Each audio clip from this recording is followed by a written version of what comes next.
My name is Johannes Charlier. I live in Belgium. I'm the director of a R&D company, Creavet, and we have a specific background in parasitic diseases and epidemiology. In general, vectors and vector-borne diseases are considered to be increasing due to climate change. So let's say if the temperature increases, less time will be required for completing the life cycles of the vectors. And in turn, this leads to a greater risk of animal to human transmission of diseases. A specific example is Aedes mosquitoes that can transmit several diseases such as canine heartworm. And it has also been shown by a study to be increasing from the south where the mosquitoes were already living to more northwards. But having said that, I would also like to stress that it's not only about climate change and temperature. Often, if parasitic diseases or vector-borne diseases are increasing, it's much more to do with increased movement of animals and people. So, and this increased movement means, yes, new parasites can be introduced, and there's also more transmission opportunities. So the parasites has more opportunity to go from one host to another, from one animal to another animal, or from one animal to a human. If you travel, it's best indeed to consult with a vet, see where are you going, what are the risks there, and how can you protect your vets against the vectors there, against mosquitoes, ticks, or against specific parasite infections. I think a lot of parasite control tools or treatments have been available for a long time. So we have been able quite well already for a good time to control parasitic diseases. But we also see there's still a lot of improvements and innovations, I would say.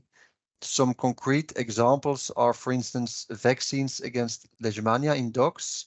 So this is a very serious disease going from skin ulcers to really ulcers in the gastrointestinal tract to heavy skin problems. And it's also a zoonotic disease, so it can transmit to humans. Before, it was very difficult to treat and it was a very heavy treatment.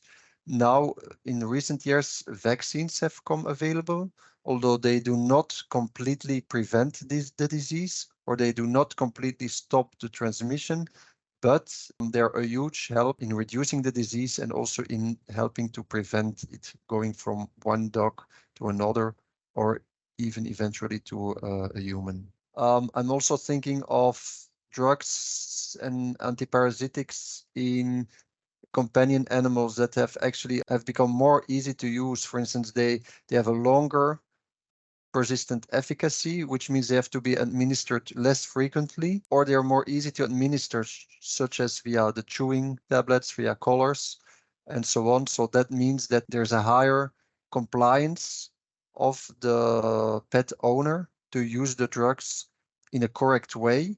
So in the end, it leads also to a higher level of protection. It's important for pet welfare because otherwise, if you don't do protection, animals can get ill and they will get ill. And I don't think an ill animal is good for its welfare. Parasites can cause all kinds of symptoms, going from gastrointestinal problems, but it can also cause very serious skin problems, heart problems, lung problems. Depending on the parasites, anything is possible. I think it's important we prevent as much as possible our pets, not only for themselves, but also for human health, because many of the parasites also can be transmitted to humans or play a role in human health. I was looking up a list, for instance, by the World Health Organization, which identified 14 parasitic neglected tropical diseases of humans. And of those 14 parasite diseases, 8 of them can be transmitted by companion animals to humans. So meaning that if we want to improve the situation of these diseases in humans, there's also a role, and we also have to look at the control in the companion animal side. I think if we no longer protect them, we start from, let's say, a reasonable good level of control now, but then I think slowly, year by year, we will be increasing to the parasite levels as we used to have them long time ago, before we had any antiparasitics, and it would basically mean that all animals with some level of outdoor access in contact with other animals, they would get infected. It does not mean they would all become sick, but a considerable proportion of them would also become sick with serious consequences. But I think if we don't do any control at all, and they have outdoor access, yes, more or less all the animals will become infected.